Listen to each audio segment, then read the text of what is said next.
Tonight, we're traveling quietly back in time, to an America that was still learning how to face the unseen. This is a story not of noise or panic, but of silence, patience, and endurance. As you settle in, allow your breathing to slow. There's nothing you need to do, nowhere you need to go, and nothing you need to remember by morning. If stories like this help you rest, you're gently invited to subscribe, so these quiet nights are always waiting for you. And before sleep finds you, you may leave a comment sharing where you're listening from tonight. A city, a small town, or somewhere in between. Now, let the day fade.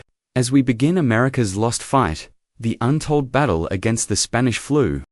In the long corridor of American history, the year 1918 often passes like a shadow along the wall, noticed perhaps, but rarely studied in stillness. When it is remembered at all, it is usually framed by the thunder of war, the clash of nations overseas, and the triumphant relief that followed an armistice signed in distant Europe. For the people of the United States, 1918 has often been boxed neatly into that familiar story of uniforms, factory whistles, and telegrams from the front. Yet beneath that louder narrative, another struggle was unfolding. It did not announce itself with banners or marching bands. It did not demand speeches or victory parades. Instead, it moved quietly, almost politely, through homes, schools, and streets. It left no monuments of stone, no national holidays, and for many years, hardly any words at all. This is the quieter story of 1918, the one that history barely mentions at the start of that year. America was a country already holding its breath.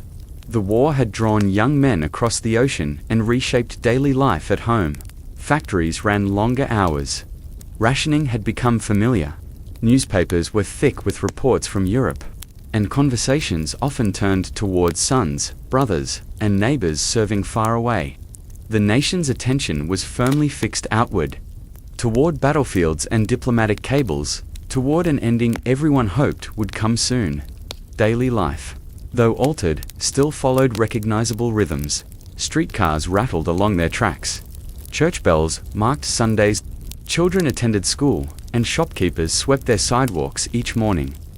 There was a sense of endurance in the air, a shared understanding that these were hard years but temporary ones.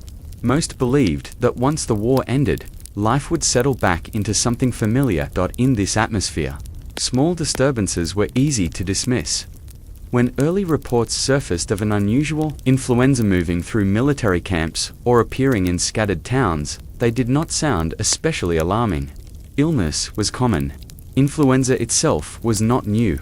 Seasonal sickness came and went, as it always had. Doctors and newspapers described these early cases in mild terms, often tucked into short columns near advertisements and shipping notices to a nation preoccupied with war. These reports felt like background noise.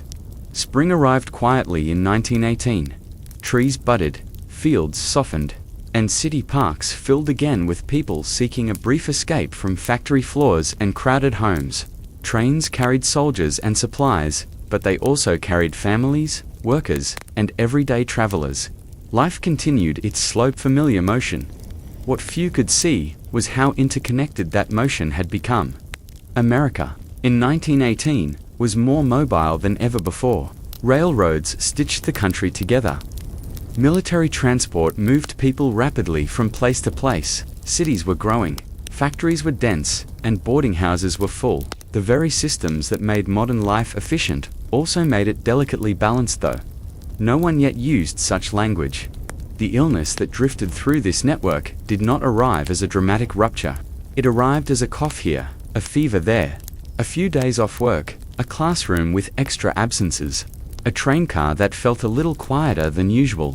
These small changes did not seem worthy of alarm. They blended easily into the background of wartime strain. In hindsight, it is striking how calm the year felt at first.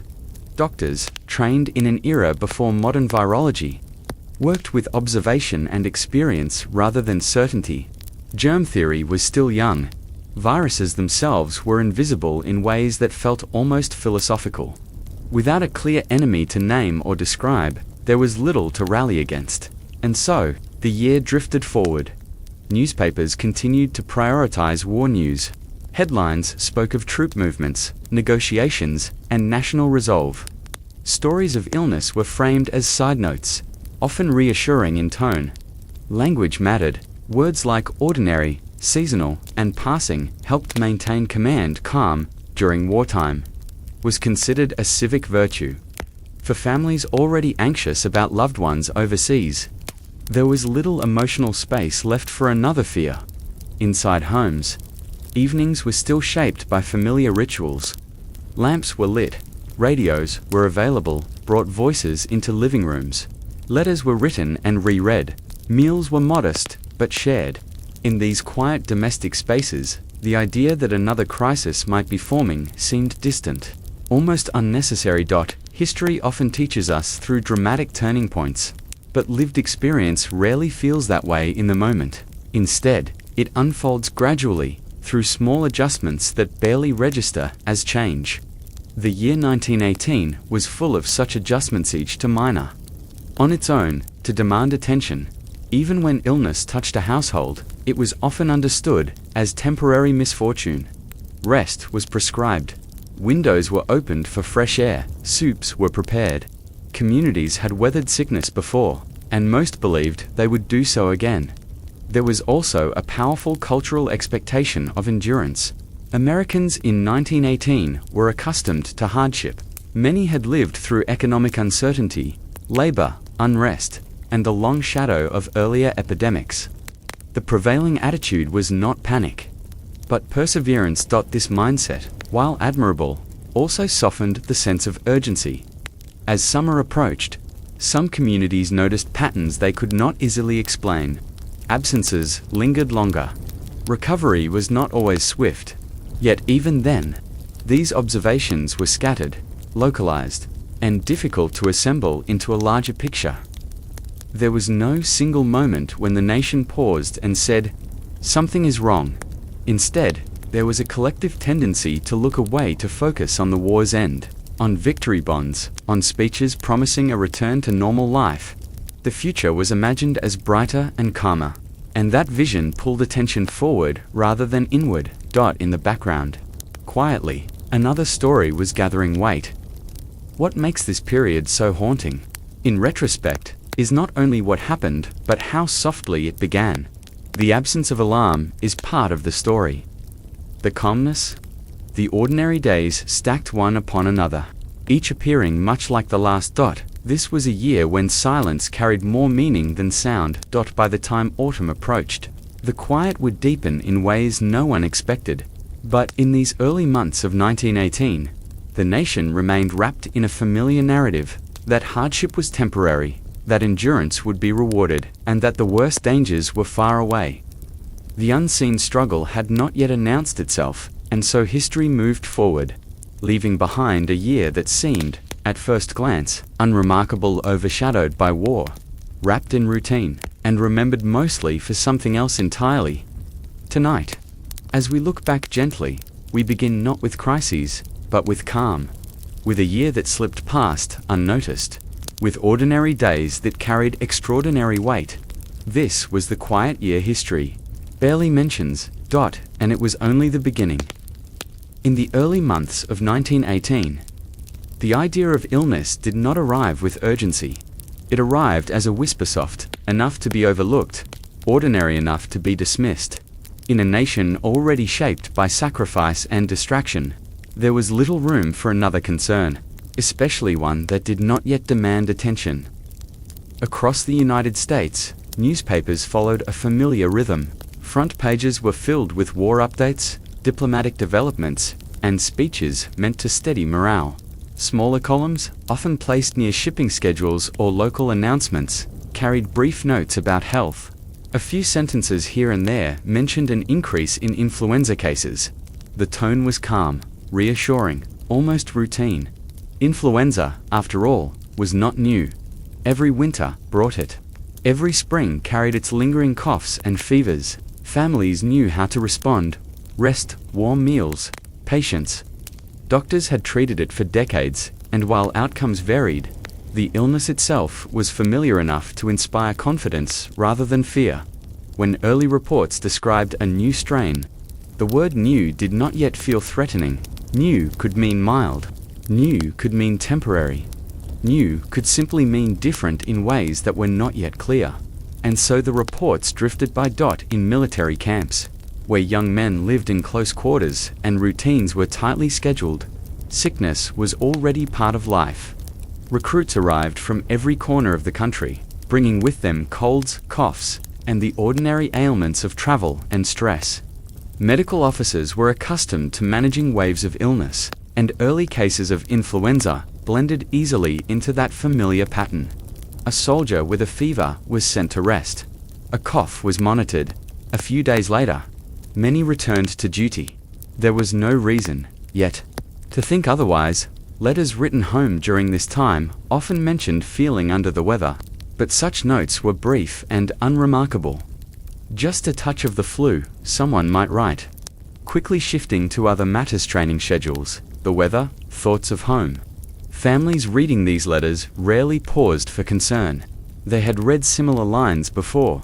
Life, both civilian and military, moved forward without interruption. Newspapers sometimes used language that reflected mild curiosity rather than alarm. Words like peculiar, unusual, or noteworthy appeared, but they were not accompanied by calls for action. Editors, mindful of wartime morale, were careful not to inflame public anxiety. Stories about sickness were balanced with reassurances from officials and physicians. The illness was described as widespread, but not dangerous, temporary, but manageable. In towns and cities, the effect was subtle. A workplace might notice a few extra absences. A schoolteacher might mark more empty desks than usual. Church attendance might thin slightly on a Sunday morning. But these changes were small enough to explain away. Winter had been long. The war had been exhausting. People were tired. Doctors, working with limited tools and incomplete knowledge, relied heavily on patterns they recognized. They listened to lungs, observed fevers, and noted recovery times.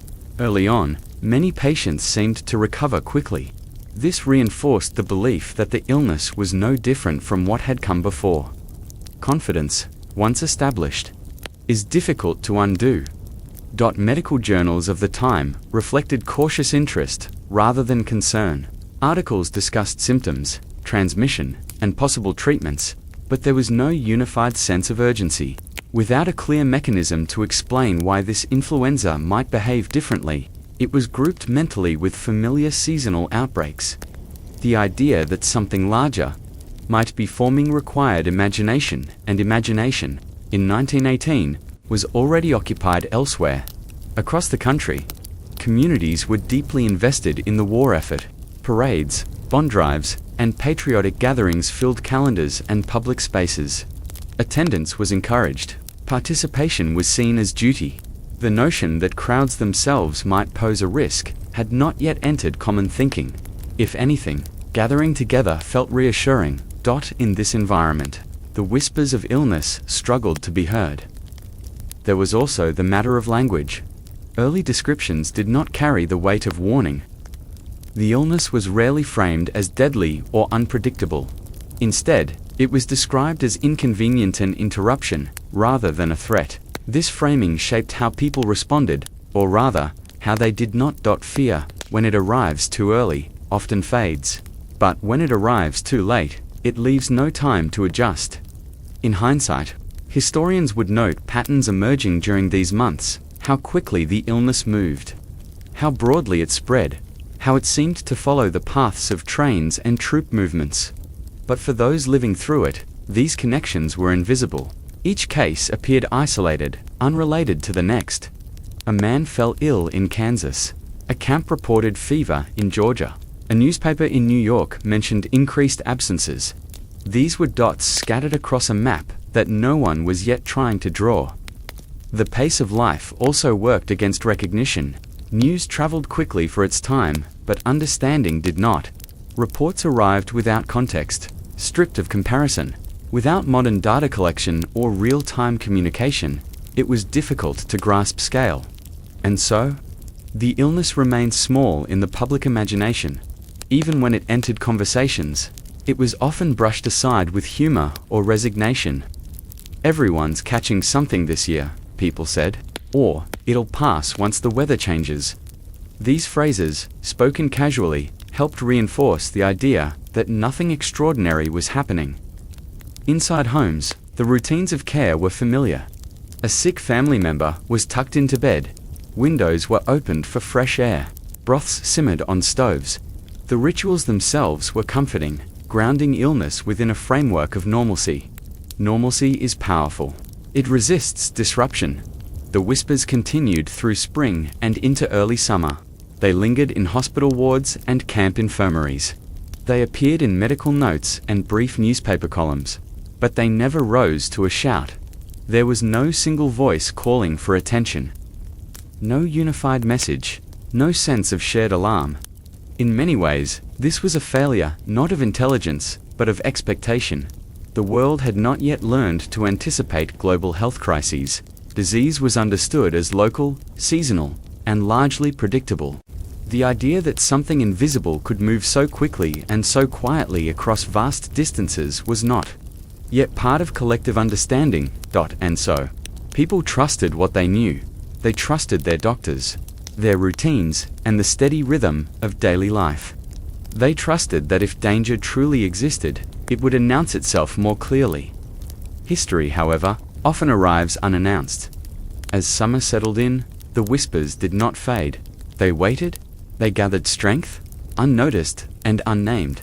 But in these early months, they remained just that soft murmurs carried by newspapers, letters, and conversations that ended with a shrug. No one yet feared what they could not see, and in that absence of fear, the illness found room to move. The story of this time is not one of negligence or indifference. It is a story of trust in familiarity, in experience, in the belief that tomorrow would resemble yesterday closely enough to manage. Tonight, as we listen back to those quiet months, we do so gently. Without judgment, without urgency, we listen to the whispers as they were then easy to miss, easy to ignore, and impossible, at that moment, to fully understand. They were the softest beginning to a story that would later demand attention. But for now, they remained unheard. By the time the first wave of illness moved gently across the country, it did so without spectacle. There were no alarms sounded, no urgent bulletins pinned to public notice boards, no sense that history was shifting beneath ordinary days. Instead, the illness arrived quietly, behaving in ways that reassured both doctors and citizens alike. In the United States of 1918, reassurance carried weight. Doctors observed that many patients recovered quickly. Fevers rose and fell within days. Aches lingered, then eased. People returned to work, to school, to military duty. These recoveries reinforced long-held assumptions about influenza, that it was unpleasant, yes, but rarely extraordinary. Familiar patterns shaped familiar conclusions. Medical notes from the time often reflected calm confidence. Physicians recorded symptoms carefully, but without alarm. Treatments focused on rest, hydration, and observation. In many cases, that seemed sufficient. Patients improved. Families relaxed. Communities continued on. The illness, in this early phase, appeared almost cooperative. Hospitals did not overflow. Clinics were busy, but not overwhelmed. Infirmaries within military camps adjusted schedules, but routines remained intact. There was no need yet to improvise, no sense that existing systems were inadequate. Everything seemed to function as expected. This sense of control mattered deeply. People trust what appears manageable. When a challenge fits within known boundaries, it rarely provokes fear. The first wave of illness fit neatly into the boundaries Americans already understood. It looked like the flu they had always known. Newspapers reflected this calm. Articles used measured language, often paired with statements from medical authorities emphasizing recovery rates. Headlines reassured readers that there was no cause for panic. The illness was framed as widespread, but mild. Concerning, perhaps, but not dangerous. Words like ordinary and seasonal appeared again and again, in towns and cities. Daily life showed only slight adjustments. A few more people rested at home. Schools noted temporary dips in attendance. Workplaces redistributed tasks when someone fell ill. These were inconveniences, not crises. Communities adapted easily, even within military camps places. Where illness could spread quickly, the first wave did not yet disrupt operations. Soldiers who fell ill were isolated briefly, then returned. Training continued. Transport schedules remained unchanged. The machinery of war, though strained, did not falter because of sickness. This reinforced a powerful narrative. Whatever this illness was, it could be handled. Doctors, drawing on experience rather than advanced diagnostics, saw no reason to suspect otherwise. Without tools to detect viral mutations or measure invisible spread, they relied on outcomes. And the outcomes, at first, looked reassuring. Recovery became evidence. Families shared stories of brief illness, followed by relief. It wasn't so bad, people said. Just a few days in bed. These stories circulated through neighborhoods and workplaces, strengthening the sense that the illness was not something to fear. Fear requires uncertainty. The first wave reduced uncertainty by appearing predictable. There was also a cultural readiness to believe in resilience. Americans in 1918 were already enduring hardship. The war demanded sacrifice, patience, and optimism. Against that backdrop, a mild illness seemed like something to absorb rather than confront. Endurance was a virtue. Complaint was discouraged. Public gatherings continued. Parades marched. Churches filled. The illness did not yet challenge the idea that proximity was safe. Without evidence to suggest otherwise, people saw no reason to change habits that had long defined community life. And so, the first wave passed quietly through homes and institutions, leaving behind little more than fatigue and fading coughs. In hindsight, this calm is striking, but at the time, it felt earned. Doctors had done what they knew. Communities had responded with care. The system appeared to work. There was no visible reason to imagine a second act. History often teaches us to look for turning points, but those living through them rarely recognize them as such. The first wave did not feel like a warning. It felt like confirmation that life, even under strain, remained stable. Medical journals began to publish summaries suggesting that the illness, while widespread, was not especially severe. These publications circulated among professionals, reinforcing shared conclusions. Without contradiction, confidence solidified. Confidence, once settled, shapes preparation. Because the first wave seemed manageable, there was little push to stockpile supplies, reorganize hospitals, or revise public health strategies. There was no widespread call to rethink assumptions. The illness had behaved politely, and it was expected to continue doing so. This expectation created a kind of quiet vulnerability. Summer arrived, bringing warmer weather and the promise of relief. Many believed that heat itself would diminish the illness, as it often did with seasonal influenza. The idea that warmer months might offer protection further eased concern. People looked forward to the end of the war, to reunions, to celebrations. Their attention drifted toward hope rather than caution. In private moments, some physicians did notice inconsistencies. A few patients declined more rapidly than expected. Some recoveries were slower, but these cases were scattered and rare enough to be understood as exceptions. No pattern yet demanded a new explanation. The human mind is skilled at smoothing over anomalies. Families, too, noticed little. A neighbor fell ill, then returned. A relative missed a week of work, then resumed life as before. These outcomes reinforced trust in the familiar narrative of illness and recovery. Trust is comforting. It allows rest. As the first wave receded, it left behind a sense of quiet relief. Whatever had passed through the country had not altered its course. The system held. Life continued. This relief was subtle but significant. It shaped how people responded or failed to respond to what came next. Because the beginning was mild, the possibility of escalation felt remote. Because doctors had reassured, citizens felt safe. Because newspapers had spoken calmly, fear found no place to settle. The first wave did not demand memory. it slipped into the background of 1918, blending with other ordinary difficulties. In diaries and letters, it was often mentioned briefly, then forgotten. "We were ill for a few days," someone might write. Before turning to other matters, pastry rarely preserves moments that feel ordinary. Yet this ordinariness was itself extraordinary. It created a pauser space of calm that allowed the illness to change unseen. While attention drifted elsewhere, the conditions that would shape the months ahead quietly assembled. But in that moment, none of this was visible. All anyone could see was recovery, normalcy, the reassuring return of routine. And so, as summer deepened, the nation exhaled. The first wave had passed. It seemed harmless.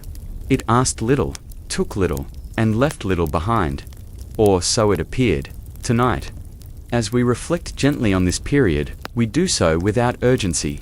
We recognize how natural it was to trust what seemed familiar, how reasonable it felt to believe that what had been mild would remain so.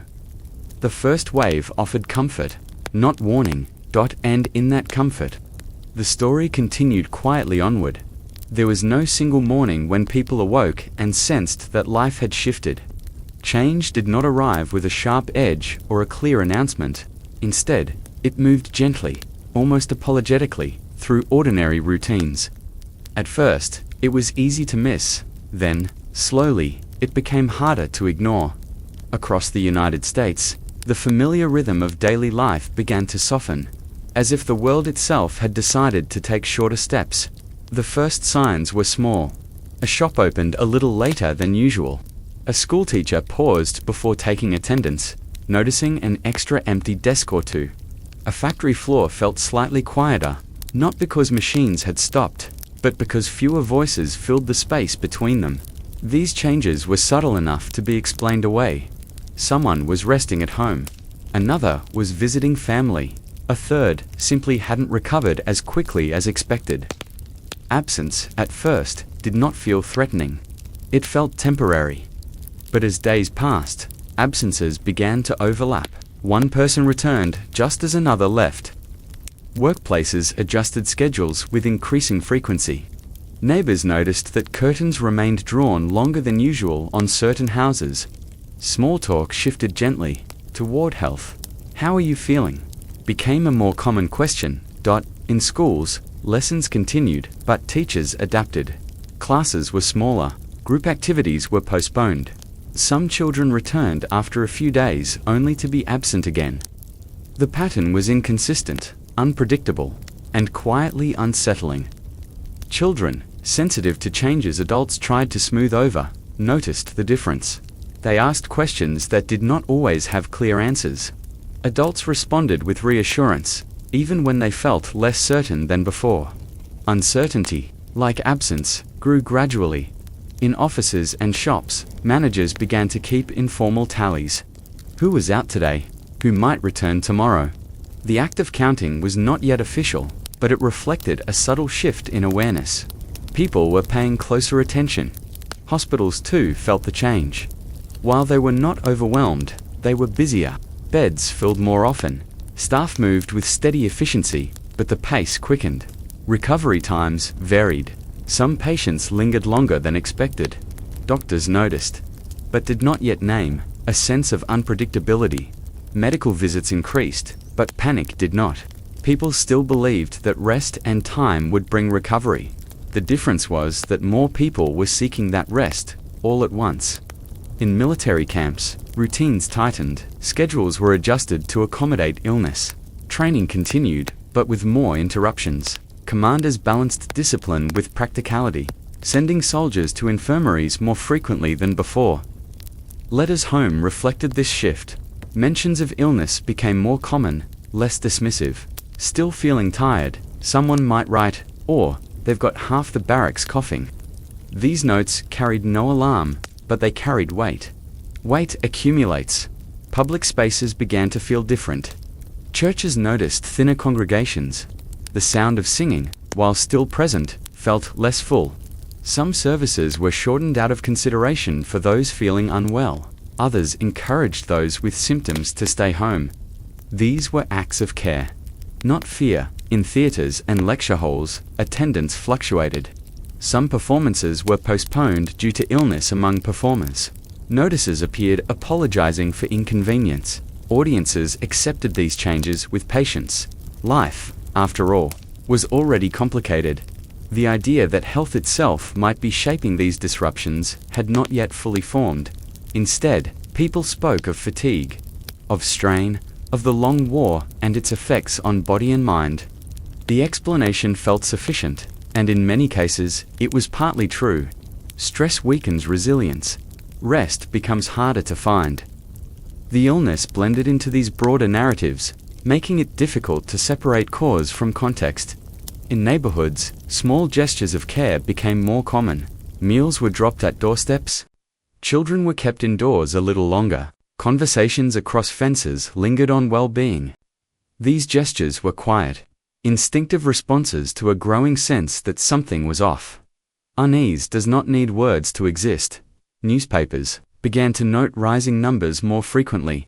Articles still avoided dramatic language, but the frequency itself sent a signal. Reports appeared in multiple sections, from local news to brief national updates. The illness was no longer an occasional mention. It was a recurring presence. Still, the tone remained controlled. Editors emphasized calm, urged patience, and quoted officials who encouraged rest and observation. The goal was stability, and stability required measured words. People trusted those words, even as they adjusted their lives around them. In homes, routines shifted gently. Bedtimes came earlier. Daytime naps became more common. Families paid closer attention to small symptoms. A cough that might once have been ignored now prompted a pause. This was not fear. It was awareness. Awareness changes behavior slowly. As summer gave way to late summer, the sense of slowing deepened. Streets were still busy, but not as lively. Workdays felt longer. Recovery felt less predictable. Conversations circled the same topics more often. How long were you out? Are you feeling better now? Did the doctor say anything? These questions, repeated across the country, formed a quiet chorus. Doctors, for their part, began comparing notes more closely. Patterns were emerging, though still faint. The illness seemed to move in waves, touching groups rather than individuals. It lingered in some places longer than others. These observations prompted discussion, but not yet decisive action. Without clear evidence of danger, there was little justification for drastic change, and yet, something had shifted. The pace of life, once brisk, even under wartime strain, had softened. Days felt heavier, time stretched. The future, once imagined clearly, now felt slightly blurred. People still planned. They still hoped, but they did so with more caution. In factories, production targets were met, but with greater effort. Workers covered for one another. Absences required flexibility. The system adapted, but adaptation itself required energy. Energy, for many, was in shorter supply in rural areas. The changes were quieter still. Farming routines continued, shaped by seasons rather than schedules. Yet even here, illness altered the pace. Tasks were postponed. Neighbors stepped in to help when someone fell behind. Community, long practiced in self-reliance, leaned gently toward cooperation. As autumn approached, the slowing became more noticeable. Not dramatic, not sudden, but undeniable. Life had not stopped. It had simply eased into a lower gear. This slowing carried a strange quality. It was not marked by loud events, but by the accumulation of small adjustments. Each one seemed reasonable. Together, they formed a pattern. A pattern of pause. Looking back, it is easy to see this moment as a threshold, but at the time, it felt like transition without destination. People sensed change without understanding its direction. They continued to trust, to adapt, to hope that the slowing was temporary. History often turns not on moments of crisis, but on moments of quiet realization. The realization that things are no longer moving as they once did, in 1918. This realization arrived softly. Ordinary life did not collapse. It slowed, and in that slowing, unease found space to settle quietly. patiently, waiting to be named. In America's cities, change was never silent. It arrived layered over existing noise streetcars, factory whistles, voices echoing off brick walls. Yet as the illness continued its quiet advance, even these crowded places began to notice a difference. Not a sudden hush, but a gradual thinning of sound, as if the city itself were learning to breathe more carefully. Across the United States, urban life began to adapt.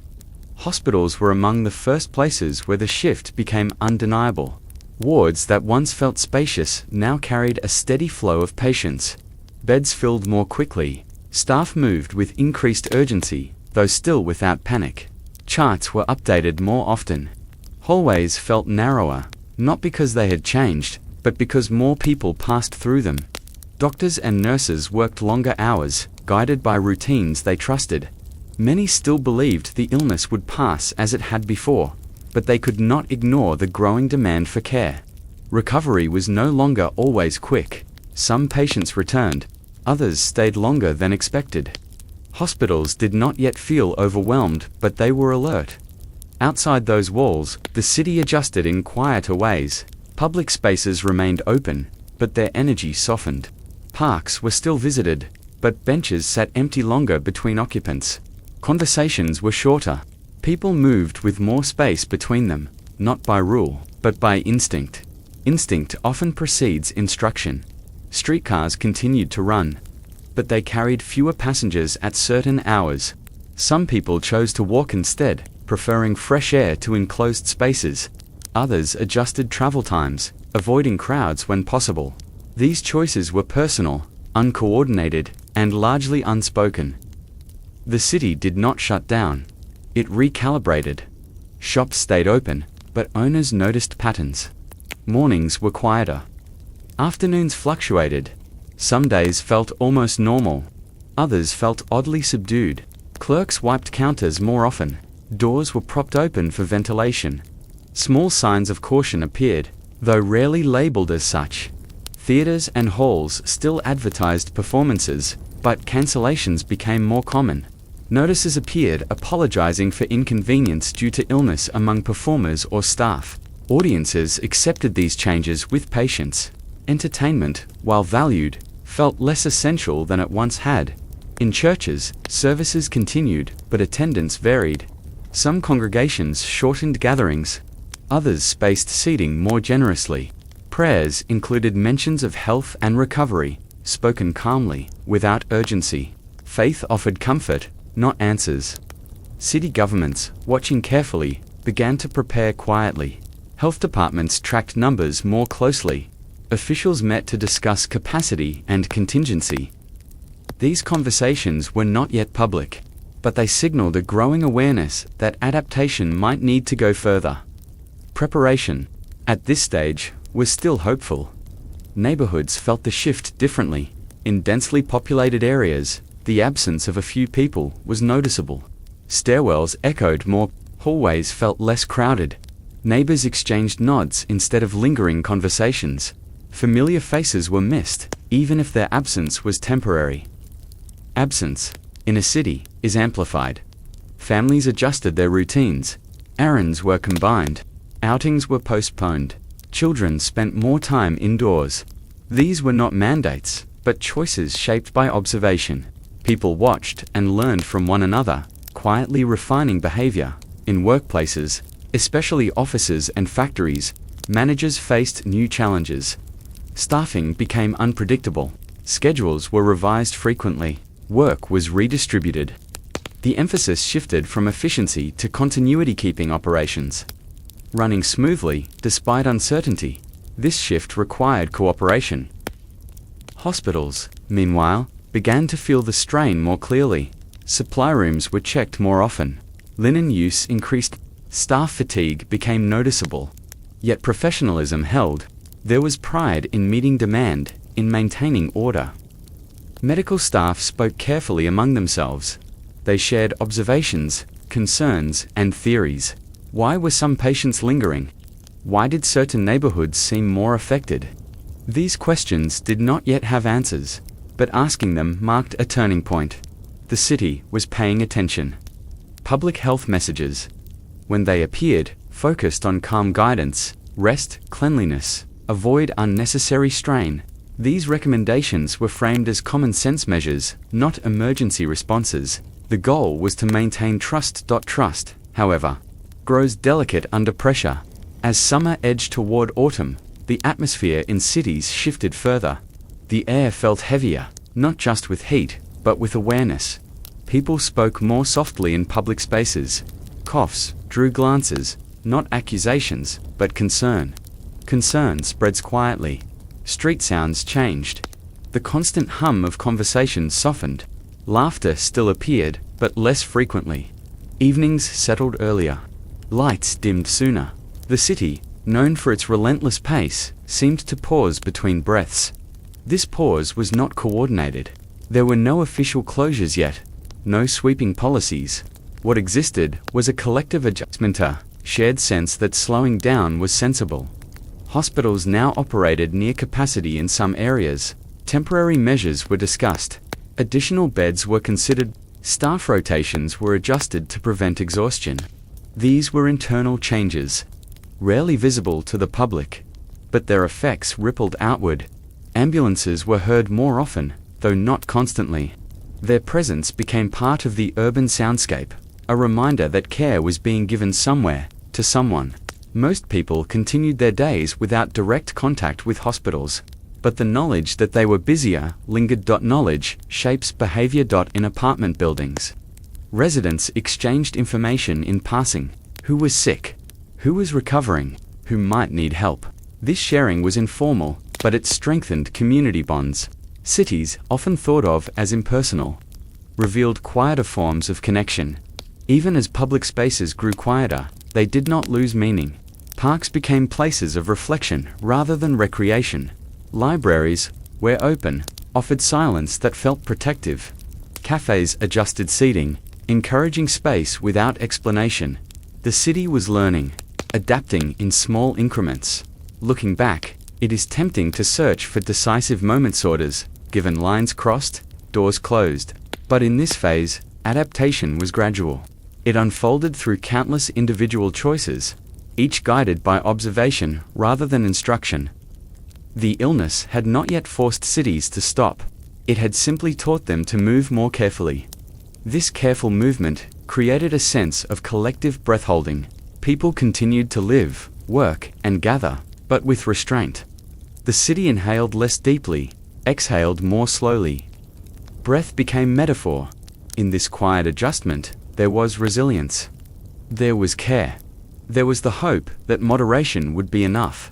No one yet knew how long the breath would need to be held. For now, the cities of America learned to pause together, quietly, and without knowing what would come next. In 1918, medicine stood at a quiet threshold. It had traveled far from the days of superstition and guesswork. Yet it had not reached the clarity that later generations would take for granted. Doctors and scientists worked with dedication and discipline, but also with an awareness, sometimes spoken, often unspoken, that there were limits to what they could know.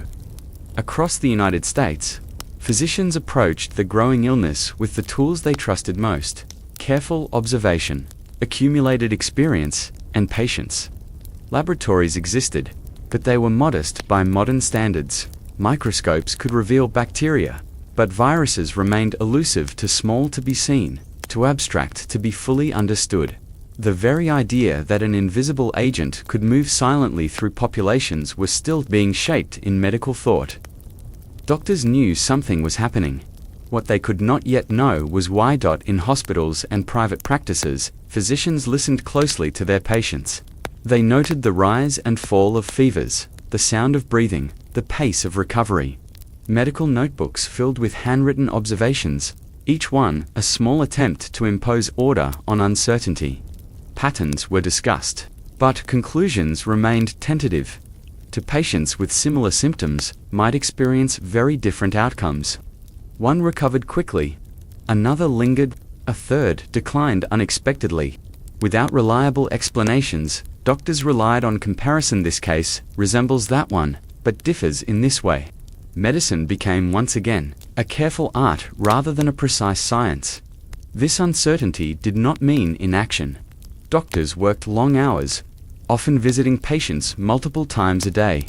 They adjusted treatments gently, guided by response rather than theory. Rest was emphasized. Fresh air was encouraged. Nutrition was monitored. Comfort mattered. In an era before antiviral medications or advanced respiratory support, care focused on supporting the body's own strength. Scientific journals reflected this careful stance. Articles posed questions rather than answers. Authors described what they saw, not what they could prove. Language was cautious, filled with qualifiers. It appears, it may be, further observation is required.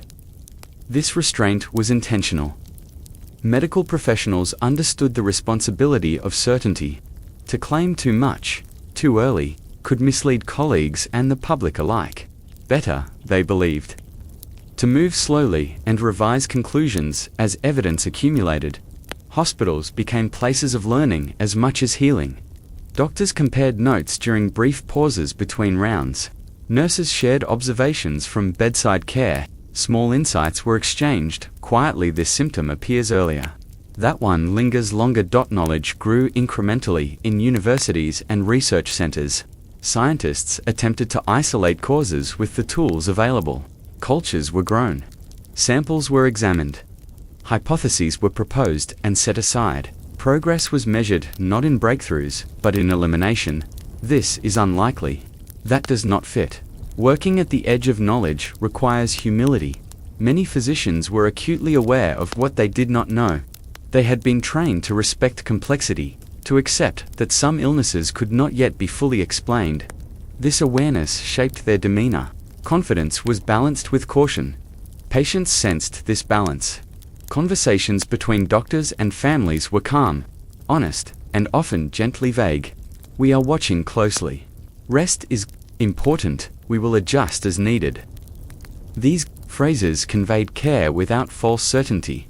Trust depended on honesty. Medical education at the time emphasized bedside manner as much as theory. Doctors were expected to observe the whole patient, not just symptoms. Fatigue, anxiety, environmental were considered relevant. In the absence of definitive answers, this holistic attention became especially important. Nurses played a crucial role in this process. Their constant presence allowed them to notice subtle changes that brief visits might miss. They reported shifts in breathing, appetite, mood. Their observations often guided decisions. Medicine, in this moment, was deeply human. As cases increased, so did the volume of observation. Doctors began to see that the illness did not behave identically in all settings. Crowded environments seemed to accelerate its spread. Recovery times varied by age and overall health. These insights, while incomplete, hinted at patterns. Still, without the ability to see the virus itself, explanations remained provisional. Public health officials faced similar challenges. They relied on reports from hospitals, clinics, and local doctors. Data arrived slowly, often incomplete. Decisions had to be made with imperfect information. This required judgment. Some officials advocated for caution, others for restraint. Without clear evidence of danger, drastic measures felt premature. Yet ignoring the growing body of observation felt equally risky. Balancing these impulses was difficult. Medical debates unfolded quietly, often behind closed doors. There were no public arguments, no dramatic declarations. Instead, there were meetings, letters, and journal articles, each contributing to a slow collective understanding. The pace of knowledge was deliberate. Doctors, accustomed to gradual progress, accepted this pace even as demand for care increased. They focused on what they could control: cleanliness, organization, communication. Hospitals refined procedures, practices standardized routines. These refinements mattered. Even without certainty, structure provided stability. Patients benefited from consistency. Staff found reassurance in routine. Medicine advanced not through sudden discovery, but through steady refinement. In private moments, some physicians felt frustration. They sensed that the illness held secrets just beyond reach. They worked harder, observed more closely. hoping that clarity would emerge. Hope coexisted with realism. This coexistence defined medicine in 1918. It was a profession grounded in responsibility, aware of its limitations, and committed to learning through experience. Doctors did not abandon science. They practiced it patiently, one observation at a time. As weeks passed, notebooks grew thicker, journals filled with reports, conversations became more focused. The edges of understanding sharpened slightly, though the center remained blurred. Still, progress was being made. The story of medicine during this time is not one of failure, but of boundary. It reveals what it means to work at the edge of the known world, where certainty ends and responsibility begins. Doctors and scientists stood at that edge every day, caring for patients without the comfort of complete answers. They relied on attention, compassion, and discipline. They trusted that careful observation, shared widely, would eventually illuminate what was still hidden. Tonight, as we reflect on their work, we do so gently, without expectation of heroics or breakthroughs. We recognize the quiet courage of practicing medicine without certainty, at the edge of knowledge. They remained steady, and in that steadiness, they laid the groundwork for understanding yet to come. Long before public health became a familiar phrase, before it was woven into everyday conversation, there were already people trying to speak on its behalf. In 1918, these voices existed quietly within city offices, hospital boards, and local health departments. They were not loud, and they were rarely celebrated. Often, they were barely heard at all across the United States. A small but steady group of health officials began to sense that the ordinary rules of life might no longer be sufficient. Their concern did not emerge from panic, but from accumulation, from numbers slowly rising, from hospital reports growing longer, from patterns that no longer fit comfortably within expectation. These officials were not prophets, and they did not claim certainty. What they had was attention. Public health in 1918 was still a developing idea. Most Americans trusted personal doctors and local hospitals far more than distant agencies or committees. Health departments existed, but their authority was limited. Their recommendations often carried less weight than tradition, commerce, or civic pride. Still, the voices persisted in city offices and municipal buildings. Meetings were held, quiet gatherings where charts were reviewed and reports discussed. Officials listened as doctors described longer recovery times and fuller wards. They compared notes across neighborhoods and, sometimes, across state lines. Slowly, a shared concern took shape. Something was changing. The challenge these early public health voices faced was not just medical, but cultural. Asking people to alter daily habits, especially in a time of war and fatigue, required more than evidence. It required trust. And trust was fragile. Recommendations were framed carefully. Officials spoke of precaution rather than restriction, of temporary measures rather than permanent change. They urged moderation, not alarm.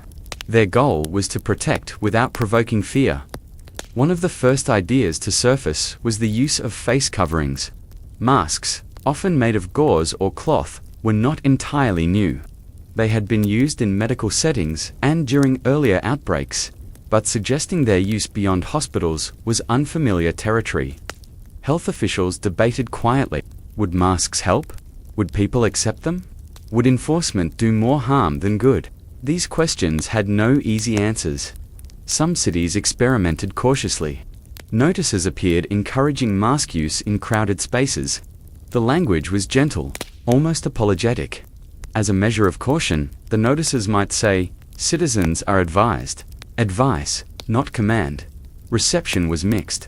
Some people complied readily, seeing the request as a small inconvenience. Others viewed it with skepticism. Masks felt strange, unnecessary, even uncomfortable. Without visible danger, it was difficult to convince everyone of their value. Still, the idea had been introduced. Closures were an even more delicate subject. Schools, theaters, churches, and meeting halls were central to community life. Closing them, even temporarily, carried economic and emotional consequences. Health officials understood this deeply. When closures were suggested, they were often framed as pauses rather than endings. For a short time, officials would say, "until conditions improve." These phrases were chosen with care. In some places, recommendations were ignored. In others, they were adopted selectively. A school might close while a factory remained open. A theater might cancel performances while churches continued services. The response was uneven. Reflecting local values and pressures, public health voices navigated these inconsistencies patiently. They published bulletins explaining their reasoning. They spoke at council meetings. They answered questions from reporters. Their tone remained calm, even when their messages were met with resistance or indifference. Caution was their guiding principle. Health officials also emphasized behaviors that felt familiar and reasonable: rest, cleanliness, fresh air, avoiding unnecessary strain. These suggestions aligned with existing beliefs about health and were easier to accept by anchoring new ideas to familiar ones. They hoped to ease resistance. Behind the scenes, these officials faced uncertainty of their own. Like doctors, they lacked complete information. They worked with partial data, delayed reports, and evolving understanding. Decisions were made carefully, often revised quietly. This flexibility was both strength and vulnerability. Without clear authority, public health voices relied on persuasion rather than power. They had to convince communities to act in their own interest without the benefit of certainty. This required patience and persistence. Some officials grew frustrated. They saw risks accumulating faster than responses. Others worried about overreach, fearing that too much intervention might erode trust. These tensions shaped every recommendation. As the weeks passed, however, the presence of public health voices became more noticeable. Newspapers quoted them more frequently. City councils consulted them more often. Their language began to appear in public notices and advisories. Visibility increased. Even if compliance did not always follow, masks appeared sporadically in public spaces. Some people wore them diligently, others carried them but did not use them consistently. The sight of a masked passerby was still unusual, but it no longer seemed strange. Closures, where enacted, reshaped routines. Children stayed home. Streets grew quieter during evening hours. Public gatherings were postponed. These changes were not dramatic, but they were meaningful. Health officials monitored these effects closely. Did case numbers slow? Did hospital admissions stabilize? Data trickled in, offering hints but not certainty. In many ways, these early public health efforts were experiments carefully observed, cautiously interpreted. The officials leading them rarely sought recognition.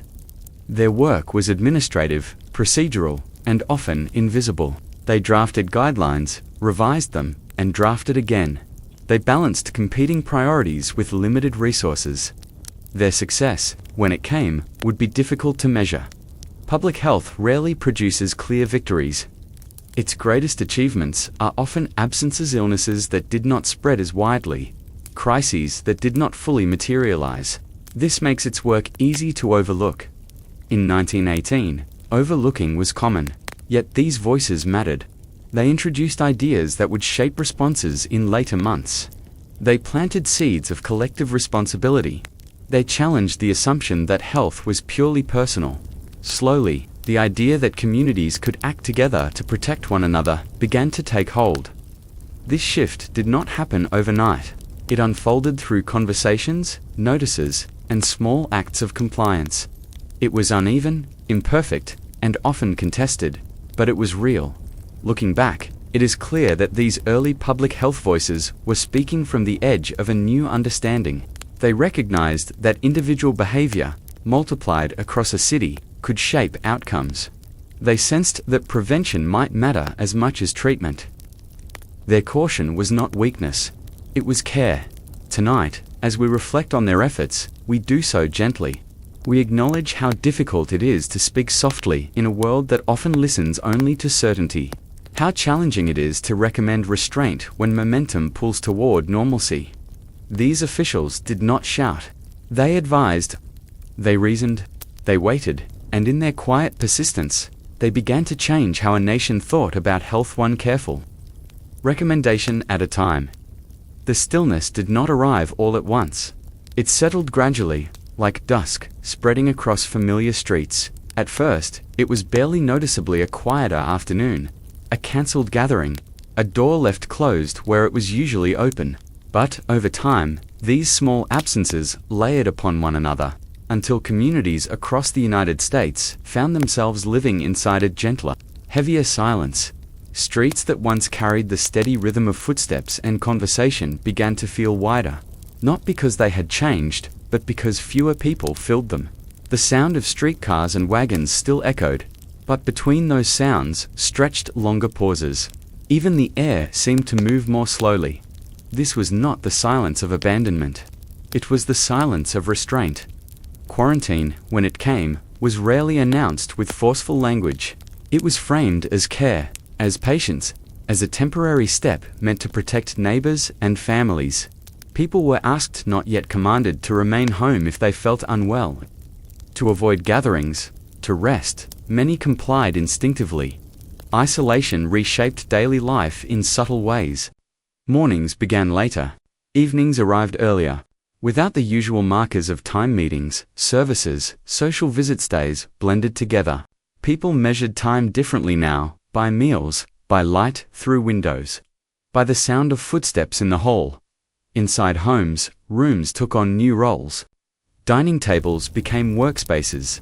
Bedrooms became places not just of sleep, but of recovery and waiting. Windows were opened more often, both for air and for connection. A glance outside became a way of participating in the world without entering it. Neighbors learned to recognize one another at a distance. A nod across the street replaced conversation.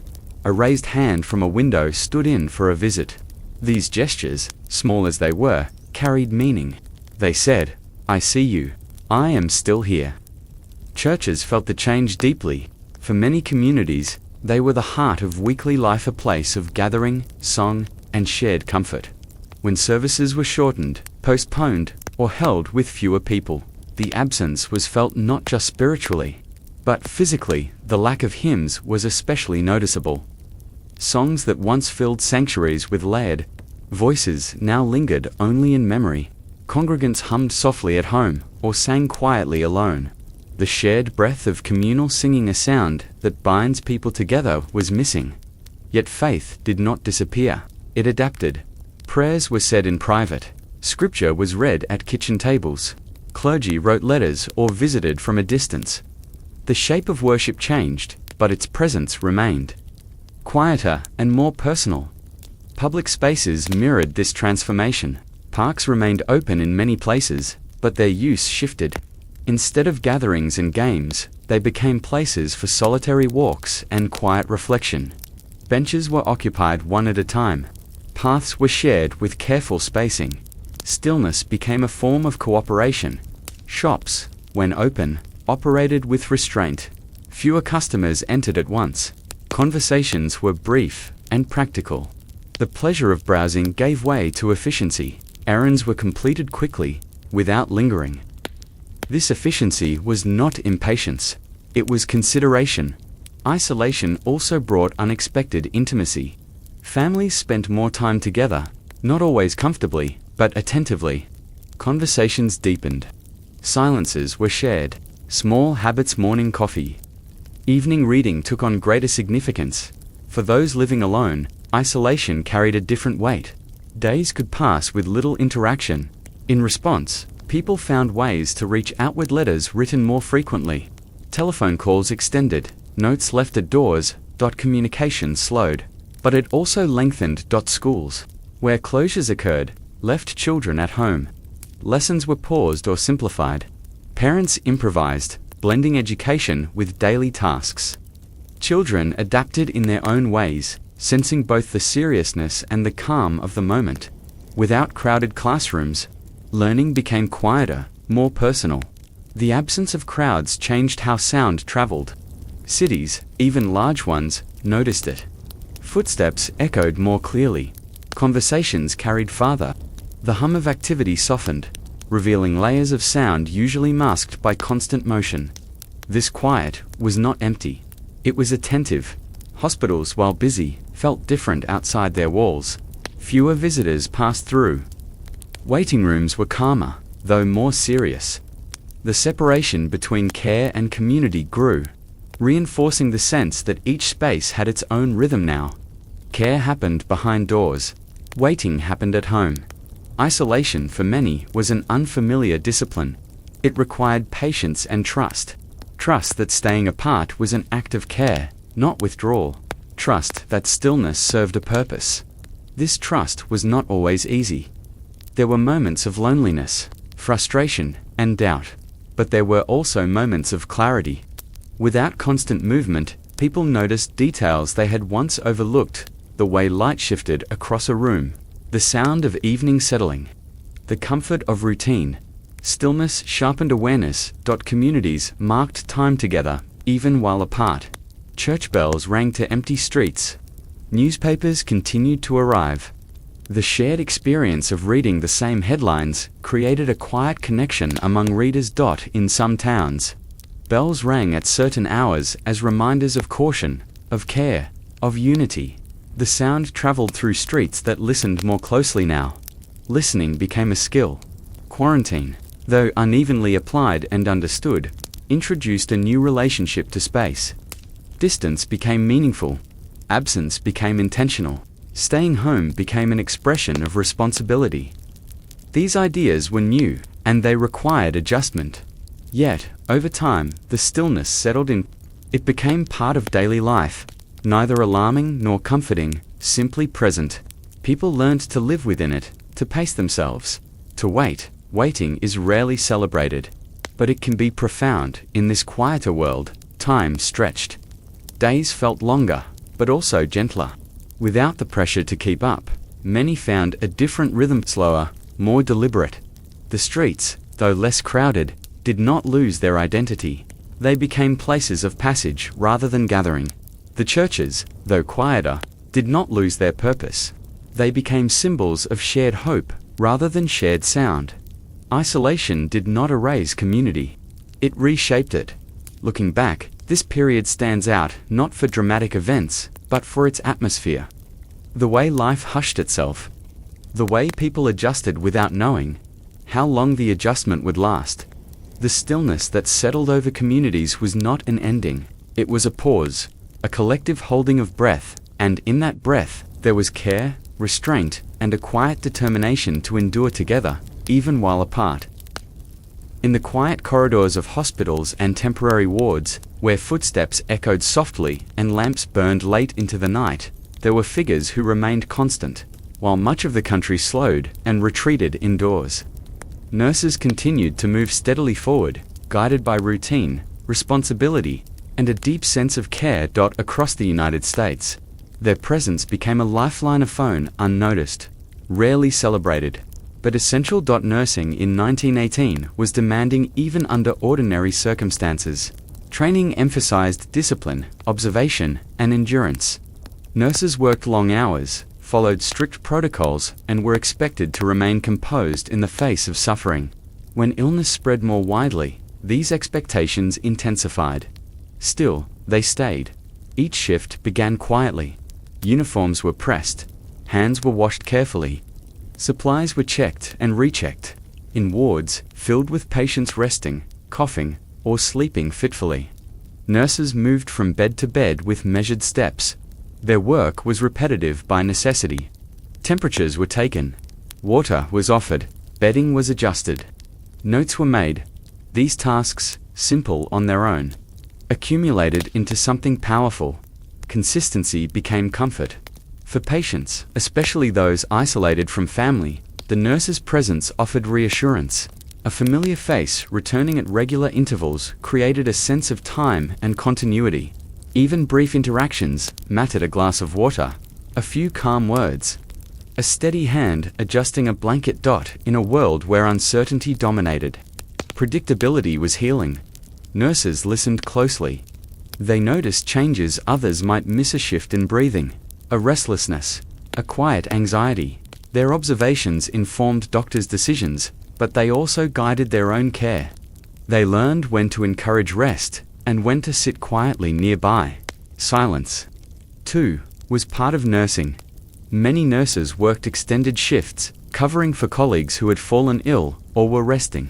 Fatigue was common, but it was rarely voiced. Duty carried them forward. There was pride in maintaining standards, even as conditions grew more challenging. The wards did not always feel dramatic. Often, they felt slow. Time stretched between tasks. Nights were long. Lamps cast soft light across rows of beds. Nurses moved carefully, mindful not to disturb those who slept. These quiet hours defined their work. Some nurses came from nearby communities. Others had traveled to serve where need was greatest. They left behind families and familiar routines, carrying with them only essentials. Letters were written during brief breaks, often expressing reassurance rather than worry. They did not dwell on their own discomfort. In many hospitals, nurses became intermediaries between patients and the outside world. They relayed messages, delivered letters, and sometimes simply listened as patients spoke of home. These conversations were not rushed. Time, in this setting, was measured differently. Care extended beyond medicine. Training had prepared nurses for technical tasks, but experience taught them the value of presence. Sitting quietly at a bedside during a difficult night, offering a kind word when sleep would not come. These moments were not recorded in charts, but they mattered deeply. As hospitals grew busier, nurses adapted. Temporary wards were organized. New routines were established. Supplies were conserved carefully. Improvisation became necessary, but it was guided by discipline rather than panic. Order was maintained through habit. Nurses also supported one another. They shared brief conversations during breaks, exchanged observations, and offered quiet encouragement. These connections sustained them through long days and longer nights. Community existed even within exhaustion. Outside the hospital walls, much of this work remained invisible.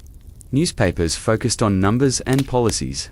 Public attention shifted elsewhere. Yet within wards and clinics, nurses continued their steady labor, shaping outcomes one patient at a time. For many patients, nurses were the face of care. Doctors visited, made decisions, and moved on. Nurses remained. They witnessed recovery and decline. They carried emotional weight quietly, without recognition. Their strength was not dramatic. It was durable. Some nurses wrote diaries or letters that hinted at their experience. They spoke of long hours, of tiredness, of determination. Rarely did they describe fear. Instead, they described routine, what needed to be done, and how they would do it. Routine anchored them. The presence of nurses also reassured communities.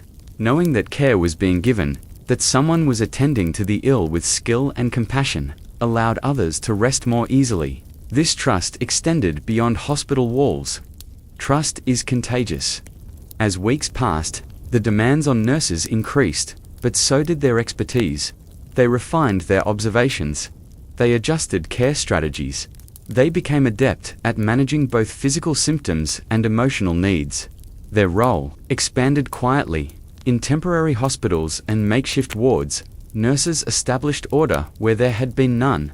They organized supplies, trained volunteers, and created systems that allowed care to continue smoothly. Leadership emerged naturally, grounded in experience rather than title. This leadership was calm. Nurses did not frame their work as heroic. They saw it as necessary. This perspective shaped how they approached each day. There was no expectation of praise, only a commitment to care. Yet their impact was profound for patients who recovered. Memories of nurses often lingered long after details of treatment faded. The sound of footsteps approaching, the calm voice offering reassurance, the sense of being watched over, these memories mattered. For those who did not recover, nurses ensured comfort and dignity. They remained present until the end, offering quiet companionship. These moments, though rarely discussed, defined the deepest meaning of their work. Care, at its core, is presence. As the illness continued its course, nurses remained at their posts. They adjusted to new information, new protocols, new challenges. Through it all, Their steadiness provided continuity in a world that felt increasingly uncertain. Looking back, it is clear that nurses shaped the experience of this period in ways that statistics cannot capture. They transformed hospitals into places of refuge. They turned routine into reassurance. Tonight, as we reflect gently on their contribution, we do so with gratitude. We honor not grand gestures, but steady ones. Not dramatic moments, but consistent care. The nurses who never left their posts did not seek recognition. They sought only to be present, and in that presence, they became a lifeline, quiet, enduring, and deeply human. As the weeks stretched on and uncertainty settled into daily life, care did not remain confined to hospitals or official offices. It moved outward into streets and stairwells, across fences and doorways. In towns and cities across the United States, ordinary people began to help one another, not through grand gestures, but through small, steady acts of kindness. These acts were rarely announced. They happened quietly, often without words. A pot of soup appeared on a doorstep, left just before sunset. A note was tucked beneath a door, offering to run errands. A neighbor paused longer than usual to ask, "Do you need anything?" These moments did not draw attention, but they carried weight. Mutual aid emerged naturally, shaped by familiarity and proximity. People helped those they knew, and sometimes those they did not. The illness had narrowed physical spaces, but it widened awareness of others. Awareness fosters care. In apartment buildings, residents learned one another's routines more closely. They noticed when someone did not come and go as usual. They listened for sounds through thin walls: footsteps, coughing, the clink of dishes. When something seemed off, they responded gently. A knock on the door, spaced carefully. A question asked through the wood. An offer made without expectation. In neighborhoods of single-family homes, porches became points of exchange. Goods were left on steps. Conversations happened at a distance, voices carrying across small yards. These interactions were brief, but meaningful. Distance did not prevent connection, it reshaped it. Shared meals became one of the most common forms of support. Cooking, a familiar act, offered a way to care without intrusion. Recipes were simple, nourishing, and practical. Broths, stews, and breads traveled from kitchen to kitchen, wrapped carefully and delivered quietly. Food spoke when words felt insufficient. Families who were well enough prepared extra portions. Those who were unwell received them with gratitude. No ledgers were kept, no debts recorded. The exchange was based on trust that help given now would be returned someday. In some form, this trust sustained communities. Children, observing these exchanges, learned lessons that would stay with them. They carried baskets. They waved from windows. They understood, even if imperfectly, that care extended beyond the household. Kindness became part of daily routine. Local shops participated in their own ways. Some extended credit without question. Others set aside goods for those who might need them later. Shopkeepers kept an eye on regular customers, asking after their families and adjusting expectations with compassion. Commerce, softened into community. Letters and notes played a larger role during this time. Without frequent visits, people wrote more often. Handwritten messages traveled slowly, but they carried reassurance. A few lines were enough to remind someone they were remembered. Telephone calls, where available, lasted longer. Conversations were less hurried. Silence was allowed. Simply hearing another voice provided comfort. Listening, too, was a form of aid. Religious and civic groups adapted their outreach. Without gatherings, they organized quiet support networks. Members checked in on one another, distributed supplies, and shared information. These efforts were coordinated gently. Without formal structure, structure can emerge from care. Mutual aid was not uniform. Some communities had more resources than others. Some individuals were better positioned to help. Yet even in places of scarcity, generosity appeared. Time was offered when goods could not be. Attention was given freely. Attention costs nothing, but it matters deeply. There were moments of fatigue. Weeks of uncertainty wear on even the most patient. Yet kindness persisted, sustained by habit rather than enthusiasm. People helped because it felt necessary, not because it felt heroic. Heroism was not the goal. In rural areas, support took different forms. Neighbors assisted with farm work when illness slowed progress. Harvests were shared. Tasks were redistributed. The rhythm of agricultural life adjusted, accommodating human limits. In cities, assistance was often logistical. Errands were run. Children were watched briefly. Information was shared. Each act reduced burdens slightly, making uncertainty more manageable. These small reductions mattered. Mutual aid also extended to emotional support. People acknowledged fear and fatigue without dwelling on them. They offered reassurance, not false optimism. "We'll get through this," someone might say, not as a promise, but as a shared intention. Shared intention builds resilience.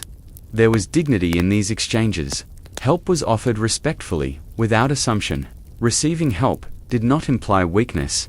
It was understood as part of collective endurance. This understanding softened pride as time passed. These patterns of mutual aid became normalized. What began as spontaneous gestures evolved into quiet routines. Tuesdays meant checking on one neighbor.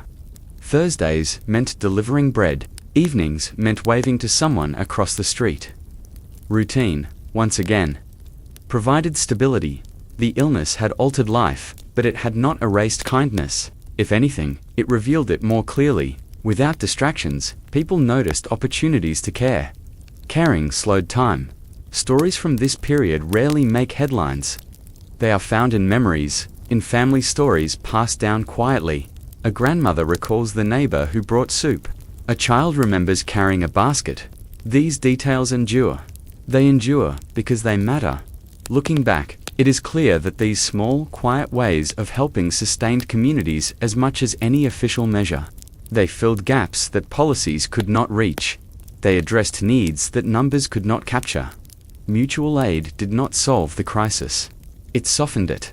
Tonight, as we reflect gently on these acts, we do so with appreciation. We recognize that history is shaped not only by decisions made in offices, but by choices made at doorsteps. Neighbors helping neighbors did not change the course of illness, but they changed the experience of living through it, and in long, uncertain weeks. That difference was everything. When familiar routines no longer fit the moment, people began to improvise. Not in dramatic ways, and not always successfully, but with the quiet determination that had long shaped American life. Faced with uncertainty and limited guidance, communities across the United States turned to what they had always relied on in difficult times: resourcefulness, observation, and patience. Adaptation did not arrive as a single solution. It emerged through trial, adjustment, and shared experience. In homes, kitchens became centers of experimentation. People prepared simple remedies they believed might offer comfort: warm teas, broths, and mixtures passed down through families. These preparations were not presented as cures, but as support. Nourishment mattered. Warmth mattered. Familiar routines mattered. Comfort, even when modest, was valuable. Windows were opened more frequently, following advice that fresh air could be beneficial. Rooms were rearranged to allow better circulation. Bedding was moved closer to light. These adjustments were based not on formal instruction, but on careful listening to doctors, to neighbors, to intuition. Small changes accumulated. Households repurposed everyday items. Cloth was stitched into simple face coverings. Extra sheets were hung to separate spaces within homes. Furniture was shifted to create areas for rest and recovery. These were not permanent alterations, but flexible responses to immediate needs. Flexibility became a skill. In workplaces, adaptation required cooperation. Schedules were staggered. Tasks were redistributed. Workspaces were reorganized to allow more space between people. These changes were often temporary, revised as circumstances shifted. There was no blueprint. Factories and offices learned through observation. When one approach reduced absences, it was repeated. When another failed, it was quietly set aside. Progress was measured in small improvements rather than sweeping success. This incremental approach required patience. Schools, where they remained open, adjusted teaching methods. Lessons were shortened. Activities were simplified. Teachers relied more on repetition and review, recognizing that students were coping with uncertainty at home as well. Learning continued, but at a gentler pace. In medical settings, improvisation was guided by discipline. Doctors and nurses adapted care routines based on emerging observations. Treatment schedules were adjusted. Recovery spaces were reorganized. Supplies were conserved and repurposed when necessary. These adaptations were careful, not rushed. Public health officials, too, experimented cautiously. Recommendations were revised as new information emerged. Measures were introduced, evaluated, and sometimes withdrawn. This process was slow, but deliberate change. When rushed, risks harm. Communities observed one another closely. A town tried one approach. Another tried something different. News of these experiments traveled through newspapers and conversation. People learned not from authority alone, but from example. Example builds confidence. Homemade solutions extended beyond physical care. People found ways to maintain morale. Music was played from windows. Letters were shared. Simple rituals were established, lighting a lamp at a certain hour, sharing a meal at the same time each day. These rituals grounded experience. Adaptation also involved accepting limits. People learned to recognize when rest was needed, when plans should be postponed, when expectations should be lowered. This acceptance was not resignation, it was realism. Realism preserves energy. In rural areas, ingenuity took on practical forms. Equipment was shared, tasks were rotated. Neighbors coordinated schedules to minimize strain. Farming continued, but with adjustments that acknowledged human vulnerability. In cities, adaptation often involved space. Sidewalks were used differently. Entrances were staggered. Public transportation routines were modified informally. As people adjusted travel times and routes, these changes were not mandated. They were discovered. The process of slow experimentation required trust in oneself and in others. Not every idea worked. Some efforts had little effect. Yet the willingness to try, observe, and revise sustained momentum. Momentum, even gentle matters. Children participated in these adaptations naturally. They learned new routines quickly. They accepted changes with curiosity rather than resistance. Their flexibility offered lessons to adults. Flexibility reduces strain. Communication played a central role. People shared what they had learned, often informally. A neighbor mentioned that opening windows seemed helpful. A shopkeeper adjusted hours based on observation. A teacher shared strategies with colleagues. Knowledge moved quietly. Patience underpinned all of this. Progress was slow. Results were uncertain. There were no immediate answers, yet people continued to adapt, guided by a belief that careful attention would lead to improvement. This belief sustained effort. The absence of instant solutions fostered humility. People acknowledged that they did not have all the answers. This humility opened space for collaboration. Collaboration strengthens resilience. Looking back, it is clear that these adaptations did not eliminate hardship. They did not stop illness entirely, but they made daily life more manageable. They reduced strain. They offered a sense of agency. Agency matters deeply in uncertainty. Improvisation, ingenuity, and patience are rarely celebrated in historical narratives. They lack drama. They unfold slowly, yet they shape outcomes profoundly. In 1918, these qualities allowed Americans to navigate an unfamiliar landscape. They transformed uncertainty into manageable challenges.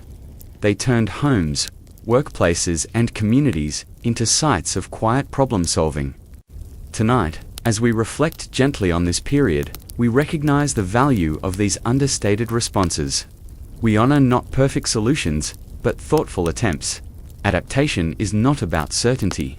It is about attention. And inattention, careful, patient, and shared people found a way to move forward. One small adjustment at a time. When change arrives quietly, it is often difficult to recognize while it is happening. There are no clear markers, no celebrations, no closing ceremonies. Life simply resumes. altered in ways that feel subtle at first, and then, over time, unmistakable. This was how the pandemic of 1918 reshaped the United States, not with a single decisive moment, but through gradual, lasting shifts that settled into everyday life. There was no parade to mark the end of the illness, no collective announcement that the danger had passed. Instead, people noticed small signs of easing. Hospitals became less crowded. Absences decreased. Streets slowly regained movement. These changes were welcomed, but they did not inspire celebration. Relief was tempered by exhaustion. The nation had endured quietly, and it would move forward the same way.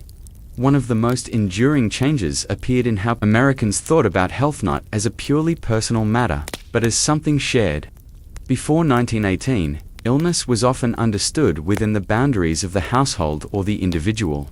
What happened during the pandemic expanded that view. People had seen how one person's health could affect many others. They had learned that care extended beyond family walls. This awareness lingered, even as memories faded. Public health, once a distant concept, gained a foothold in civic life. Health departments grew more organized. Reporting systems improved. There was a stronger emphasis on preparation, even if resources remained limited. The idea that prevention mattered as much as treatment became harder to dismiss. These developments did not happen overnight. They unfolded slowly, shaped by experience rather than policy alone. Workplaces, too, carried forward lessons learned during the pandemic. Employers had seen how illness could disrupt operations, how rigid schedules could fail under strain. In response, some industries adopted greater flexibility. Sick leave, once uncommon or discouraged, became more widely discussed. The language of work shifted subtly. Productivity was still valued, but so was continuity. Keeping people well became part of keeping systems running. This shift was pragmatic, not sentimental. Factories, offices, and shops had adapted out of necessity. Those adaptations left traces: better ventilation, adjusted schedules, awareness of crowding. These changes blended into routine, no longer linked explicitly to illness, but informed by it. Social awareness also evolved. People became more attentive to signs of fatigue or sickness in others. Staying home when unwell gained acceptance, even if not universally. The idea that rest was responsible, rather than indulgent, gained ground. This change mattered. Communities remembered, even if vaguely, the cost of ignoring early signs. That memory influenced behavior in ways that were difficult to measure but easy to feel. Schools reflected these shifts as well. Health education gained prominence. Attention to cleanliness and environment increased. Teachers and administrators carried forward the understanding that learning depended on well-being. These lessons were not framed as responses to crisis. They were woven quietly into expectations. Social interactions changed. The ease with which people once gathered did not disappear, but it was accompanied by a new awareness of vulnerability. Crowds were still enjoyed, but caution had found a place beside enthusiasm. This balance shaped future responses to illness. Even when the original cause was no longer discussed, the pandemic also influenced how Americans remembered hardship. Unlike war, which produced clear narratives of sacrifice and victory, the illness left fragmented memories. Families remembered lost time, quiet weeks, and altered routines. These memories were personal rather than national. As a result, the pandemic slipped into the background of history, yet its influence persisted. It shaped expectations about government responsibility, medical authority, and communal care. It encouraged investment in health infrastructure, even if that investment waxed and waned over time. The changes were uneven. Not every community benefited equally. Not every lesson was fully absorbed. But the direction of change was clear. Work-life balance, though not named as such, became a topic of reflection. People had experienced what it meant for life to slow.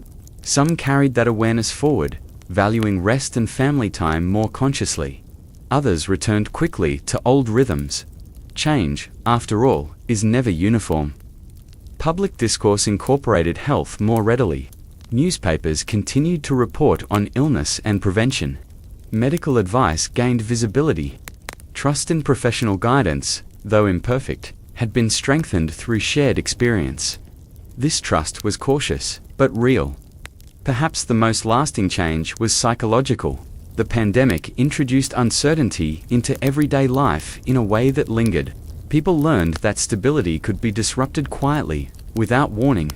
This knowledge did not produce constant fear, but it did foster humility. Humility shapes perspective. The nation moved forward without ceremony, carrying these lessons unconsciously. There was no official acknowledgement of transformation. Yet transformation had occurred. Years later, when new challenges arose, echoes of 1918 influenced responses. The language of caution, prevention, and collective responsibility resurfaced, often without explicit reference to its origin. History had settled into habit. Looking back, it becomes clear that the pandemic changed America not through dramatic reform, but through accumulation. Small adjustments compounded, awareness deepened, expectations shifted. Change without spectacle is easy to overlook, but it is often the most enduring. Tonight, as we reflect gently on this chapter, we recognize that the nation emerged, altered not, triumphant, not defeated, but changed. The absence of a parade did not diminish the significance of what had been learned. The victory, if it can be called that, was quiet endurance. The ability to adapt, to care, and to continue. And in that quiet continuation, a new understanding took root, one that would shape American life long after the streets grew busy again and the stillness faded into memory. When the worst of the illness finally loosened its grip, there was no clear moment that marked the beginning of recovery. Life did not snap back into place. Instead, it resumed cautiously, like a person testing an injured leg slowly, with attention and without certainty. Across the United States, recovery unfolded not as an event, but as a process measured in months and years. It was a recovery that rarely made headlines economically. The nation had been stretched thin. The war had already demanded extraordinary production and sacrifice. The illness layered additional strain on top of that, interrupting work, draining savings, and unsettling routines. When people returned to their jobs, they did so with mixed emotions: relief at resuming normalcy, and fatigue from how long it had taken to arrive. Factories reopened at full capacity, offices refilled, shops regained customers. On the surface, activity returned. But beneath that surface, adjustments continued. Some businesses never reopened. Others resumed with fewer workers. Roles had shifted. Responsibilities had changed hands. Those who returned often found that work felt different. Not harder, necessarily, but heavier. Absence had altered momentum. Economic recovery favored patience. Wages stabilized slowly. Families rebuilt savings gradually. Purchases once postponed were made carefully. There was less appetite for risk, more appreciation for steadiness. People learned to plan with greater caution, remembering how quickly circumstances had changed before. This caution did not paralyze life, it steadied it. Communities invested quietly in rebuilding. Infrastructure repairs were made. Local economies These efforts were practical and incremental, rarely celebrated. They were framed not as recovery, but as continuation. Continuation was comforting. Emotionally, recovery was even less visible. There were no formal processes for collective healing. Grief, fatigue, and lingering anxiety were carried privately. People returned to routines while still holding memories of uncertainty. These memories surfaced unexpectedly: a cough in winter, a closed shop, a quiet church. Small triggers stirred recollections, even when people did not name them as such. Emotional recovery lagged behind physical and economic repair. Many families had lost time rather than people, weeks or months marked by illness, isolation, or care. This lost time was difficult to account for. It did not appear in records or statistics, yet it shaped perception. Time, once taken, does not return unchanged. Those who had cared for others carried forward a heightened sense of responsibility. They checked on neighbors more often. They noticed signs of strain more quickly. Care had become habitual. Others sought distance from memory. They focused on work, on progress, on rebuilding. Silence served as a coping mechanism. Talking about the illness felt unnecessary, even burdensome. For a nation eager to move forward, silence was convenient. Public conversation shifted back to growth, innovation, and optimism. New technologies emerged. Cultural life regained energy. The illness faded from discussion, replaced by narratives of advancement. Yet beneath those narratives, the experience had left traces. Workplace norms continued to reflect lessons learned. Flexibility persisted in small ways. Sick days were taken more readily. Employers were more aware of vulnerability, even if they did not articulate it openly. This awareness softened expectations. Social relationships, too, had evolved. People valued presence differently. Gatherings were appreciated more fully. Absence was noticed more keenly. The memory of separation sharpened connection. Connection, once strained, was cherished. Recovery also involved redefining resilience. The illness had challenged assumptions about control and predictability. In response, people adjusted expectations. They accepted uncertainty as part of life. This acceptance reduced shock when challenges arose later in rural areas. Rebuilding followed seasonal rhythms. Farms resumed production steadily. Communities supported one another through shared labor. Recovery aligned with planting and harvest, grounding progress in cycles older than any crisis. In cities, rebuilding was more complex. Population density amplified change. Neighborhoods shifted. Some residents moved away. Others arrived. Urban life absorbed these changes, and continued. Change became normalized. Emotionally, there was little space for formal acknowledgement. Unlike war, which produced ceremonies and memorials, the illness left behind quiet absences. Families remembered privately. Stories were shared selectively. This privacy contributed to forgetting. Yet forgetting was never complete. It lived in habits, in caution, in empathy. The experience had altered how people responded to vulnerability. Years later, when new difficulties emerged, echoes of this recovery shaped responses. People drew on patience, learned during long uncertainty. They remembered how rebuilding required time. Time became a teacher. The long recovery did not ask for recognition. It did not produce monuments. It unfolded through daily effort. Going to work, caring for family, restoring routines. These efforts accumulated into stability. Looking back, it is clear that recovery was not about returning to what had been lost. It was about adapting to what remained. People did not reclaim the past. They constructed a future informed by experience. This construction was careful. Tonight, as we reflect gently on this phase, we honor the quiet endurance of recovery. We recognize that healing is often unspoken, invisible, and slow. The long recovery that few talked about shaped a generation not through triumph, but through persistence. And in that persistence, life moved forward steadily, quietly, and with a deeper understanding of how fragile and how resilient it could be. When events are overwhelming, societies often remember them loudly. They build monuments, mark anniversaries, and repeat stories until they become fixed in collective memory. But there are other experiences equally profound that fade not because they lack importance, but because remembering them feels too heavy. The pandemic of 1918 belonged to this quieter category. Across the United States, memories of the illness slowly receded into silence, shaped by grief, exhaustion, and a powerful desire to move forward. For many Americans, the years surrounding 1918 were already saturated with loss and strain. The war had demanded attention, sacrifice, and emotional energy. It came with clear narratives of purpose and resolution. When it ended, there were ceremonies, speeches, and a sense, however complicated, of closure. The illness offered none of that. There was no clear beginning, no decisive end. It arrived quietly and departed unevenly.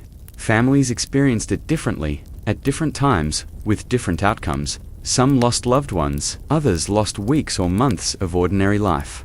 Many carried memories they did not know how to place within a larger story. Without a shared script, silence became easier. Grief played a central role in this forgetting. Loss that is publicly recognized can be shared and processed collectively. Loss that remains private often settles inward.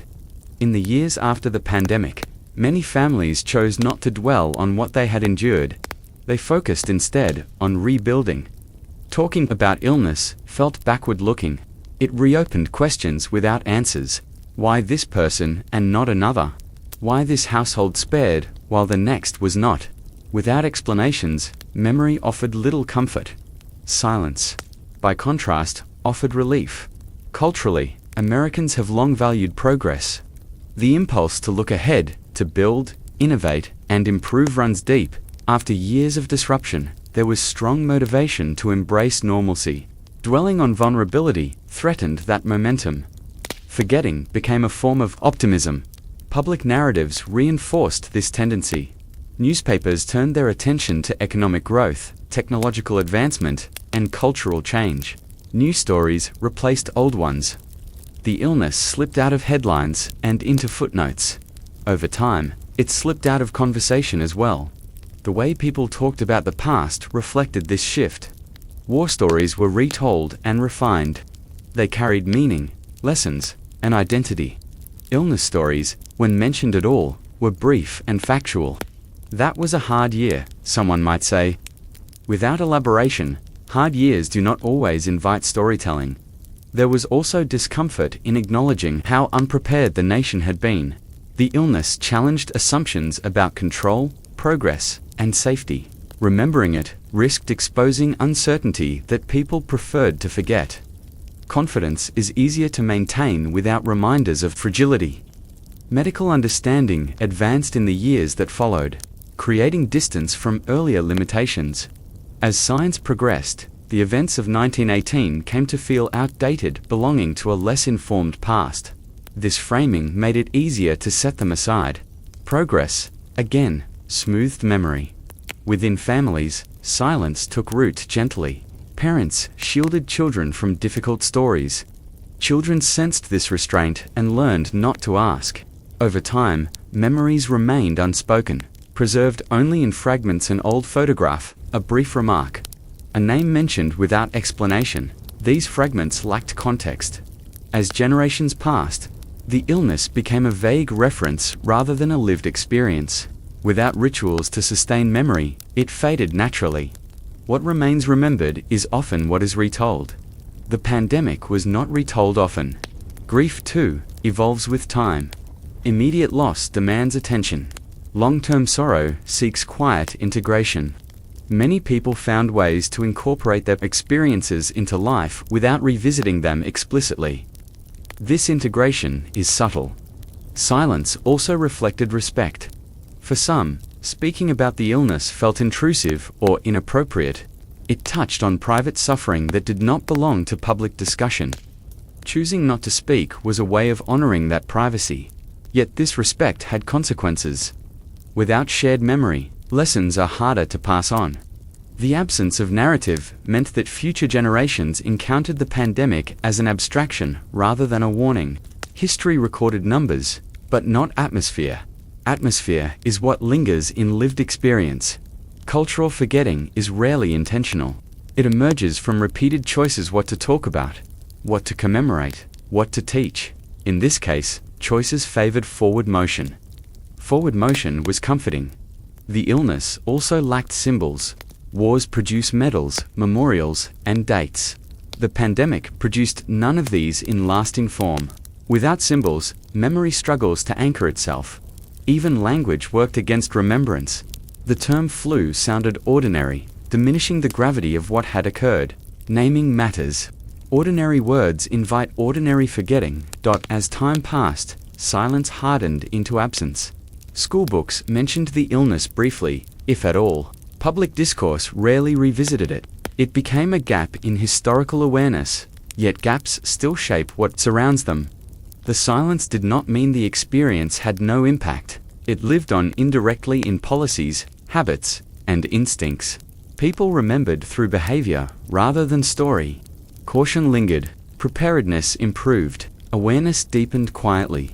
Memory took a practical form. Only much later did interest begin to return. prompted by new challenges and renewed reflection. When people looked back, they found a story that had been waiting, understated, but profound. The silence itself became part of the lesson. Tonight, as we reflect gently on why memories faded, we do so without judgment. Forgetting can be an act of survival. Silence can be a form of healing. Moving forward often requires letting go. But remembering, even softly, has value to Dot. By revisiting this quiet chapter, we acknowledge not only what was lost, but why it was set aside. We honor the complexity of grief and the human desire for renewal. The memories faded into silence, not because they were unimportant, but because they were heavy, and now, in this moment of calm reflection, we allow them to speak again gently, and without urgency, before letting them rest once more. Every long story, no matter how quietly it is told, eventually reaches a place where words become unnecessary. The details have been shared, the meaning has settled, and what remains is not information, but feeling. This is where we arrive now, the end of a story that unfolded softly across the United States, leaving behind lessons carried more in habit than in memory. The struggle we have traced did not end with a clear final chapter. It simply eased, like a long winter, giving way to an uncertain spring. Life resumed, not with celebration, but with acceptance. People returned to routines, carrying with them a quiet awareness of what they had endured and what they had learned.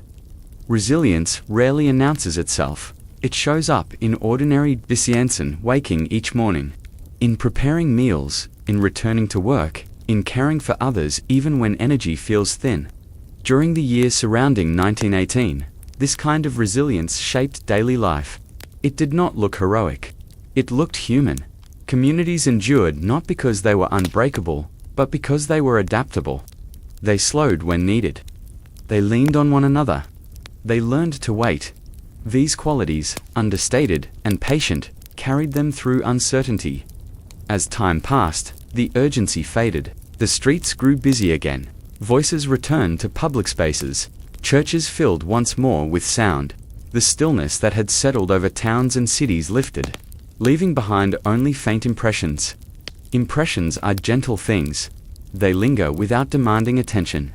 They shape behavior without insisting on recognition.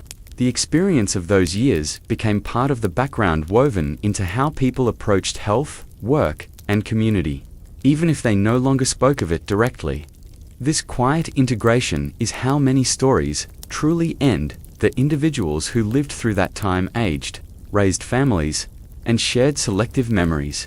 They passed down values shaped by experience, patience, care, moderation without always explaining their origin. These values became inheritance rather than history. History, after all, does not always travel as fact. It often travels as feeling. The feeling that rest matters. That care extends beyond oneself. That uncertainty is part of life, and can be met without panic. These understandings settled into the culture gently, influencing choices long after the original context had faded. In this way, the story found its resting place. It did not need to be revisited constantly to remain meaningful. It lived quietly in the collective temperament, ready to surface when needed. As listeners now, we have taken time to walk through this story slowly. We have noticed the quiet moments, the small adjustments, the steady care that rarely draws attention. In doing so, we have honored a past that asked not for remembrance, but for understanding. Understanding allows release. There is no need to carry this story forward with effort. It does not demand vigilance or urgency. It has already given what it needed to give, so now we allow it to rest. We imagine the homes of that time settling into evening, lamps dimming, streets growing quiet, the sounds of the day softening into background hum, people turning inward, toward rest. These images are not meant to instruct or warn. They are meant to soothe as you listen. There is nothing more to hold on to, no details to remember, no lessons to memorize. The story can remain here, complete and contained. Breathing slows naturally when there is nothing left to anticipate. The past has been acknowledged. The present is safe. The future does not need attention right now. Resilience has already done its work. Let the voices of history grow softer. like a conversation drifting down a hallway. Let the names and dates dissolve into feeling. Let the weight of the story settle fully into rest. Sleep does not require understanding. It requires permission, and so gently. You are invited to let go. The story rests where it belongs, behind you, settled, complete. The night is quiet. The world is steady, and you can drift, comfortably, into sleep.